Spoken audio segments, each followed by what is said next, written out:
welcome back to the S.H.E Gallery show. Thank you for being with us. Thank you for being with us. Emmanuel and Lakeisha. Okay, let's just get a little bit closer, Lakeisha. Okay. So thank you for being with us today. We have two guests for the first time on the S.H.E Gallery show, and we are introducing Emmanuel Dunnigan and Lakeisha Howard, and you are live with us, don't forget, and you are live with us throughout the segment. You can call us and join in the conversation at 312-738-1060. And please remember that we are, you can always contact us at our website by visiting our website at sharinghisenergygallery.net, and you can always email us, and you can always call us. This is our website here. And I just wanted to note that we are currently accepting member applications, board applications. We will be having an orientation on the 15th of September, and you can go visit our website and find out a little bit more about this orientation. Certain questions, if you are an artist interested in learning more about becoming an artist member, if you're a curator organizer interested in learning more about curating, if you've never hosted anything but you want to learn about it, if you have a background working with nonprofits, if you have experience with grant writing, or you just want to learn more and become involved, please visit our website so you can learn more, a little bit more about what it is that S.H.E Gallery is doing and what we want to do, because we want you to join us so we can continue to grow. And today's a really, really special segment because normally we invite artists and we share their story, and it's usually about their art story. And this time we also have a story that involves both art and education, which is what S.H.E Gallery is about, and it's a little disturbing, more disturbing truths. So I had the great opportunity of meeting Emmanuel through another art source, and I find out, she's like, oh, he curated this art show, and it was his first one, and he was a student, and you won't believe what they did. And I said, what? What did they do? Well, what? So the Art Institute of Chicago, as many of you have heard, has closed its campus. And these are two students that have dedicated many years, much energy, tons of money to becoming students there so they could be recognized as artists, credited as artists, and then suddenly the system takes that away from them. And that's been really, really hard and really kind of unbelievable. So we have two people here that put themselves through school. Emmanuel, you come from the burbs, and you have this wonderful family, and you grow up not really being exposed to art galleries or having these opportunities to go to the museums, but you love watching cartoons, and the cartoons suddenly become these resources later on in life when you decide to study animation and start taking this a little more serious. And then when you do get to school, you say, oh, I have experience in that. So I may not know about Van Gogh, but I do know about this character and this character. And you applied all of that. You applied your childhood, and you took yourself serious, and you put yourself through school, and you're at the Art Institute, and not only are you a student, you're extremely involved. Yes. You want to talk to us a little bit about that experience and how you felt when you finally got to school, and what you did at school, what you were all involved with? Because you were extremely involved. So I came from the College of DuPage, and I transferred to the Illinois Institute of Art Chicago in the winter of 2015. And if you could just imagine like this young kid who has like this super doughy-eyed perception of the world, that was me. I mean, I was super excited about finally taking that next step in terms of pursuing a professional art career. I didn't come in completely inexperienced. I had obviously COD, but growing up as a kid in front of the TV screen, it taught me a lot. I had all this free time on my hands. All my siblings were pretty far apart from me in age, so I had like nothing but time to draw and be as creative as I wanted to be. And so that all had a lot to do with where I am now and where I was when I was coming into the Illinois Institute of Art. I think everybody starts off with those fundamental classes where you just are kind of finding your footing and understanding the basics. And then we all branch off and we learn the things that are more specific to our program. So I would say midway, I started to play with digital media, and I have yet to put that down. It's been a new avenue for me, and it still is exciting. I'm always finding new things to play with within the programs like Adobe Creative Cloud. And so I'm still a traditional artist, but I do a lot of digital work now. I do a lot of digital illustration and design. Yeah. But you were also involved in other leadership programs within your school, were you not? Yes. What were you involved with? So I was president of the Students for Sustainability. I had one of the many epiphanies that I had when I was at COD was I took this environmental class, and it changed my life. It changed my entire outlook on the world. And when I came to AI, I knew that I wanted to create this experience for myself, and I had no idea what that would look like, but I had this urge to be a part of something and to be involved on campus. And so I was like going down the list of clubs, and I'm like, no, not that one, no, not that one. And I was like, Students for Sustainability. And so What does that mean? Very quickly, what does that mean? So sustainability is just a way of life, right? So as a president of this organization, what was that? Oh, so I sat as just a member for a while, and as new students come in, old students graduate, and so I was somebody that was pretty dependable, pretty reliable. So they were like, "Would you like to be president?" And I was like, "Of course."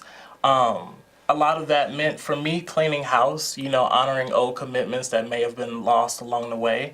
But I really just wanted the campus to become greener and to really focus on sustainability and how they can contribute to that as artists and designers. Okay, so you have somebody that's extremely, extremely involved, took it to the next level that maybe something like an advisor should have been doing, really, really involved, and you were just a student, right? But you liked this idea of building a community within campus, and you did very well with that. Yes. And something that I told Emmanuel when I talked to him, because he was really, really down about what they did, and I reminded him that nobody can ever take away your education. Yes. Ever, ever, ever. Yes. No matter what That's you so do, no true. matter where you go. So sometimes we can't afford to go to school, or sometimes the system is so wrong that they may have taken away your credits, but nobody's ever going to take away your education. Right. So the digital that you learned, these leadership skills that you learned, you're going to continue to apply those in your life. Right. And now you've learned. Yeah. So it's a learning, we're living and we're learning. Really interesting, when I talked to Lakeisha and Emmanuel, they both noted the things that they went in there with, the mentality that they walked into these schools with. You trust. You pay all this money, you don't question anything, but you trust. So Emmanuel was looking, and he said, I went to this school because it was kind of affordable in comparison to other art schools, and it was convenient because of its location. He didn't question anything else at all whatsoever, never did until they burned him, and things got really confusing at that time. And then when I speak to Lakeisha, she tells me something similar in the fact that she wasn't really thinking about those things. She's a photographer. She wants to go to art school, and she wants to take herself serious, and she does. And Lakeisha, can you please talk to us a little bit about your experience and how disappointing it was for you, or what it was that you found that was so disappointing, and what you've learned through this process? I was transitioning through a couple of colleges before I started AI, and I originally wanted to go to these well-known prestigious art schools in the country, but I knew I couldn't afford it at the time. So AI was basically my last resort to go to because it was affordable. They persuaded me during the tours that they gave me and when they were constantly communicating with me. And it made me believe that the department that I was going to be working with and the school itself was going to be promising. And the faculty members and the academic director I did have was promising, and they were well deserved and well helping throughout my process in school.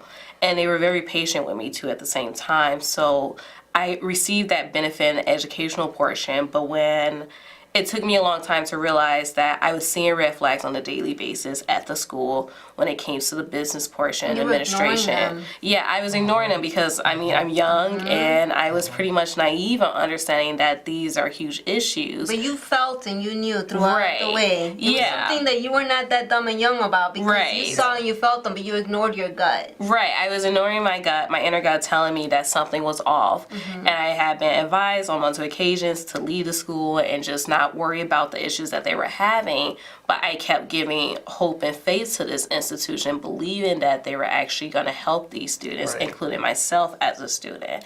And I was also progressing as well, just as much as Emmanuel was. I had just became the president of the school. I was participating more in student clubs and organizations. I was building relationships and networking with people in the faculty constantly on a daily basis to secure myself a spot for help, but also for my career as a photographer and a businesswoman. And then, of course, all of this started to hit the fan all at once within one whole weekend of realizing everything was not adding up. Let's talk about June and July. Why don't we move on to that? Why don't we start with Lakeisha? Why don't you talk to us, since you've been doing a little bit more research, right? Why don't you talk to us a little bit more so we can understand, for those of you who do not know, who have completely no idea about what happened at the Art Institute in Schaumburg, in Chicago, and in Texas? Colorado. Yeah. Sorry. So apparently we received a letter right after graduation for the 2018 seniors. And after our spring quarter of the year. And basically what happened was the new president of the company emailed us and gave us this extremely vague email talking about the Higher Learning Commission, which is the company and board of trustees that accredited most of the Midwest institutions and universities and colleges throughout the U.S. Furthermore, they was telling us about that, how Dream had this mission to help all these students and whatsoever, and then they abruptly... And who's Dream? Dream Education Holdings is the parent company that recently purchased all of the AI institutions, Argosy institutions, and South University places too. So for those of you who don't understand that at all, basically AI was a regular school, right? And then they sold, or they were sold to become a nonprofit. Education Management sold their whatever level of their assets, which was the AI schools and Argosy South schools. They sold it to Dream Foundation, that's the original name of them, that had a middleweight company called Dream Education Holdings. They sold it to them for $60 million within a year, and pretty much that's when stuff started to get oddball, which was at the beginning of 2018. Basically, we were for-profit when I started at the school, and we transitioned to a non-for-profit school at the same time. So and they had warned you about that, so you knew that it was going to become a nonprofit, but they didn't tell you that also meant that they were going to take away your credits. Exactly, yeah. So that's when it leads to the email, the vague email, and how they told us jargon, right? Like they use these big, huge words and weren't straightforward because they thought that you were like not gonna. Even the subject line. Pretty much. I remember I was bringing up to Emmanuel and another classmate. I was like, "Hey, did you understand what the email was?" And pretty much they were confused. And I was sitting there trying to inform them that, hey, after reading it a couple of times and analyzing it, they're really telling us that we lost our accreditation during the transition of becoming from being for-profit to non-for-profit. And it felt problematic because when I started doing more research, because they were telling us that we still had our Title IV fundings, that we could still attend the school, but it didn't add up that if we're a candidate school, what does that mean for our accreditation, our credits that we have, and what does it mean for us continuing our education at a candidate school? So basically I did some more research, and I learned that there was a public disclosure letter through the Higher Learning Commission from almost 6 months ago, when we learned in June, saying that they were removing the accreditation of our school, Schaumburg, in Colorado. And basically we didn't have accredited school for almost 6 months. And the issue was that we were just learning in June, after students had graduated, after students had finished their very stressful spring quarters and winter quarters, and now they're telling us, hey, we're a candidate school looking for accreditation. That doesn't make sense one bit at all. And furthermore, especially for people that are doing huge investments at a very expensive school that I honestly thought at first was cheap, compared to the other art schools. Yeah.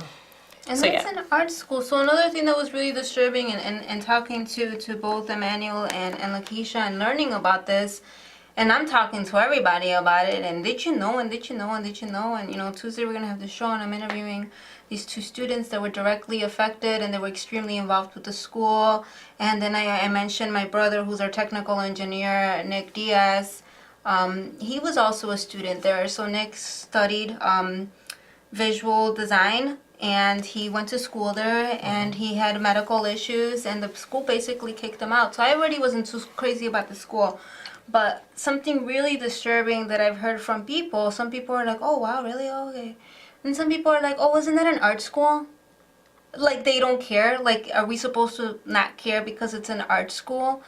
And that was something else that became a little bit disturbing, that people were shutting their ears and their eyes because it was just an art school. Yeah. How do you guys feel about that? I think it's insulting as an artist and also a person that chose to go to school. I grew up around professionals that were not fully supportive of my choice to go into education. It was always the question of, oh, so you're going to be an art teacher. And it was like, no, I want to be an artist. I want to work for major magazines. I want to be a collaborator with different artists and whatsoever in the future. Yeah. I want to make a career as a photographer. And really quick, I'm sorry, because we were going to running out of time. Yeah. But just something that we were talking about just right now is just that we're talking about how some people maybe look down upon art or art school, and then we were highlighting pretty much it's art. It's ironic and ridiculous. I can't speak for someone who would say that. I can't speak on that. But what you were mentioning it doesn't earlier, make it any less right. What I want to bring to the audience is what you brought earlier is that art is in the forefront of everything. Yes. Design, music. Art is in the forefront of everything. There is nothing that you can do in this lifetime that won't pass through art first. And maybe that means that these people need a broader understanding of what art is. Right? Are you going to be an art teacher? That's the only thing you can do with art? Exactly. But art is all around Let's educate you. Yeah, let's educate your you. iPhone, your pretty iPhone, your design, your watch. Exactly. Yes. It all came from those crazy artists. Yes, right. And even if it wasn't an art school, would it make it any less right? Exactly. It doesn't give any right. It's inhumane and it's very selfish what they have done to us as students, and not only students but faculty members too. Yes. Faculty members lost their jobs in this process. I heard some really sad stories about that as well from Emmanuel. And it's extremely disturbing, and I'm really, really grateful that you are here, that you are voicing, not just on behalf of your experience, but on behalf of all of those other students that were affected directly. And I really hope that people are watching and listening and can take some advice or some inspiration from both of you. Because Emmanuel said, they did this to me. I'm like, well, you still have your education, and you're going to take that, and you're going to take that far. And Emmanuel's going to be with us with S.H.E Gallery. We're very excited, and we hope Lakeisha can too. Because Lakeisha says, I want to grow as an independent businesswoman and a photographer. They're not going to take that away from you either. Exactly. In fact, I think that they've actually triggered you to learn more. We talk about tough love sometimes. I'm in the legal field, and it's like, and sometimes the best way to learn is tough love. To learn yourself, do it yourself. And you want to talk to us a little bit more about the research that you've been doing, or where you're at, or how you feel about all of this? The research I found pretty much adds up that potentially they've committed fraud due to the fact that they chose to withhold important information and the rights to many of our students and myself that we're investors, first off, because we invested a lot of money to continue their school to be existing and to support everyone, including our education. So the fact that it was withheld from us and we're learning that we had certain rights that mean that we had to learn this information, they kept going in a loophole telling people A, B, and C, but they weren't telling the truth. And that is the issue. And we have had meetings with them and they still refuse to tell the truth. And that is a problem because you should have told us, and that would have gave us the opportunity to make a wise choice for us. Instead, you gave us the option to wait almost a week. You changed everything. You fired people. You shut down all of the departments within 3 whole weeks, and that is problematic. And we're just continuing to find more information and learning more about the company itself because, in all honesty, we don't know anything about Dream.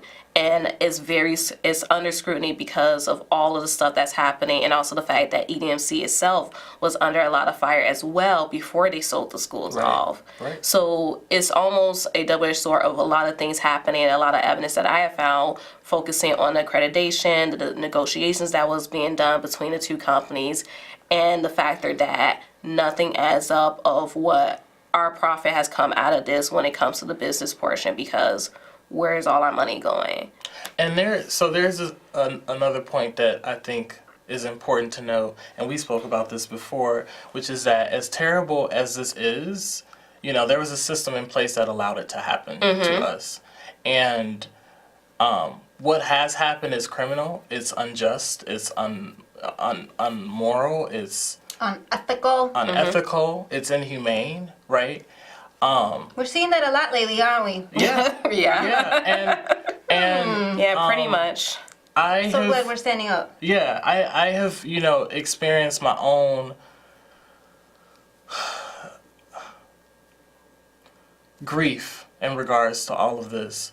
And I like to think that I've moved past it, and we were talking about that as well. And it's really hard, but I think one thing that I want even young viewers to take away from this is do your homework, do your research, really define your goals at an early age. Don't ever be too trusting, right? There's nothing wrong with being optimistic, but also be practical. I mean, one thing I can say that this experience has taught me is to be more pragmatic and to look at things that I otherwise would have never thought to look at, right? I looked at affordability and convenience, right? And then as people of color, we have so much more to deal with outside of that, yeah, when we do see red flags, sometimes we just kind of turn a blind eye to them. But, if you're coming out of high school, if you're coming from a community college, look at acceptance rates, look at graduation rates, look at job placement. Question stuff, look at accreditation. If you don't know what accreditation means, Google okay, it. Yeah. that's fine. I didn't know what that meant. I had to look up what that meant. I had to find out who our accreditation agency was. Right? And educate yourself, arm yourself, because people in this world will try to steal things away from you, but that doesn't have to be something that you allow. And I am so proud of us, and I have every intention on keeping up a good fight because it is unjust, and I want, the people that are behind this to be held accountable, right? Because we get held accountable every day. Exactly. Every day we get held accountable. So to piggyback off of you as well is that it's no matter what level of knowledge you have, don't be afraid to question what you see, and don't be afraid to research. You have access to the internet, you have access to free libraries, you have access to dictionaries. Go out there and question everything that exists, especially when it comes to your education, because you are treated as an adult when you go to college. And the moment something happens, you're going to be blamed for not thinking right. You're not making the right decisions. And we have to deal with that. yeah. So continue to research and challenge what you see, because that's what's important, regardless of how people treat you. Thank you so much. Thank you Thank guys so you. much. These are so inspiring. I'm so glad we met. I was going to ask if you had any word of advice, but you already did. So I just want to thank the audience for being with us. And please remember that you can always visit our website, and you can visit all of our previous guests back since 2017, season 1, up until today, season 4. And I believe this is segment 8. So thank you, Can TV, for allowing us to continue to voice our voices and our minds and Thank our you so hearts much. as artists and Thank you. educators and educationers, and we live and we learn and we share all of this knowledge, and we want to continue to share that, and we will be seeing Lakeisha and Emmanuel again, if not in this show, broadcasting, but we will all continue to grow, and that's what S.H.E Gallery is all about. So thank you guys so much for being with us. Thank We you. look forward to seeing you next week.